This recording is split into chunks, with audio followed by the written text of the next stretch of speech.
денешен ден во 1504 година починала Изабел I католичката, кралица на Кастилја. Со бракот со Фернандо II Арагонски, Кастилја и Арагон биле обединети и биле поставени темелите на обединета шпанска држава и идната колонијална империја. За време на нивното владење бил основан судот на инквизицијата. Ја опремиле експедицијата на Кристофер Колумбо, која ја открила Америка. На овој датум во 1703 година во дводневната голема бура во Јужна Англија загинале најмалку 8000 луѓе.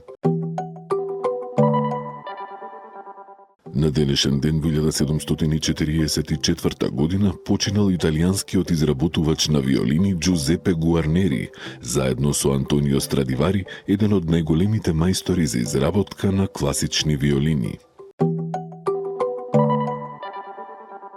На денешен ден во 1855 година умре полскиот писател Адам Мицкевиќ, најистакнатиот полски романтичар. Неговиот идиличен еп Пан Тадеуш, во која прикажал старата Полска која исчезнува, се смета за најголемото дело на полскиот романтизам. На овој датум во 1880 година големите сили ја принудиле Турција да го предаде Улцин на Црнагора, кој црногорците го зазеле во војната од 1876 до 1878 година. На овој датум во 1914 година, во Првата светска војна, британскиот воен брод Булворк експлодирал додека бил натоварен со муниција. Само 12 од 750 членови на екипажот преживеале.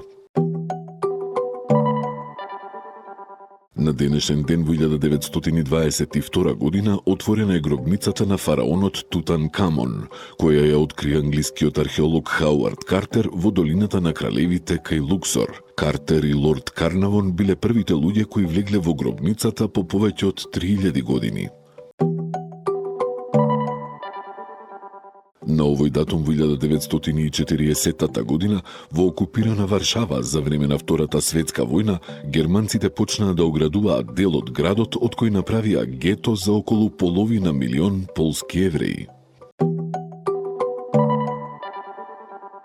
На денешен ден во 1942 година, во текот на Втората светска војна во Бихаќ беше основан антифашистичкиот совет на народното ослободување на Југославија, а 54 делегати го избра извршниот одбор на АВНОј на чело со доктор Иван Рибар.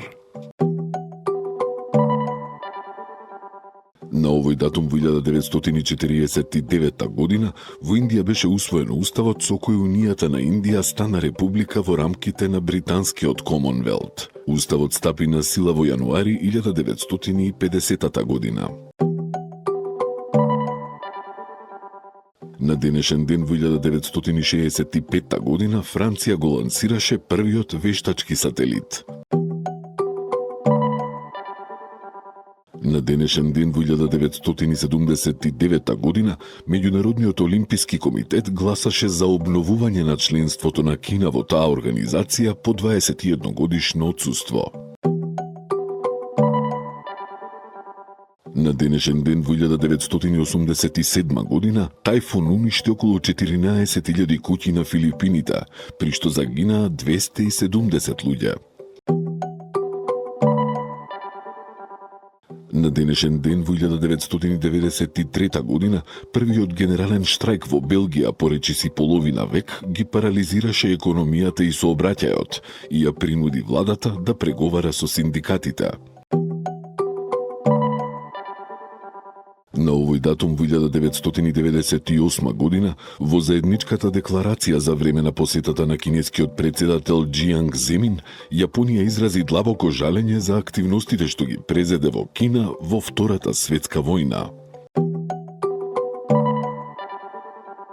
На овој датум во 2016 година почина Фидел Кастро на 90 годишна возраст, кубански револуционер, поранешен генерален секретар на Комунистичката партија, председател и премиер на Куба, со која владееше речиси половина век, а во 2006 година му ги предаде овластувањата на својот брат и другарот во револуцијата Раул.